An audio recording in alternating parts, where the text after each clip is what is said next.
অনেকে নবীরে বিশ্ব নবী বলে। এরা আহলুস সুন্নাত ওয়াল জামাত যারা সঠিকভাবে সুন্নিয়তকে লালন করে, এরা নবীকে বিশ্ব নবী বলে না। বিশ্ব নবী হলো আসমানের নিচে জমিনের উপর যে খোলা জায়গাটা, এটা একটা বিশ্ব।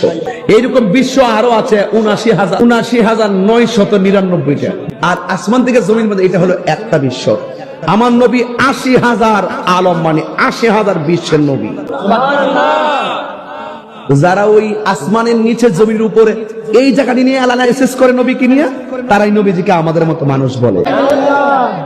আল্লাহ নিজে বলেন রব্বুল আলম, রব্বুল আলামিন বলেছেন। নবীর ক্ষেত্রে বলেন রহমাতাল্লিল আলম, রহমাতাল্লিল আলামিন বলেছেন। আর তুমি বলতেছো বিশ্ব নবী। নবীর ক্ষেত্রে শব্দ চয়নের ক্ষেত্রে 100 বার চিন্তা করতে হবে। পায়খানা সের কপালের মধ্যে আমাদের যেমন ঘাম, নবীর ক্ষেত্রে বলতে হবে পসিনা মুবারক। আমাদের পা রাসূলের ক্ষেত্রে বলতে হবে কদম মুবারক।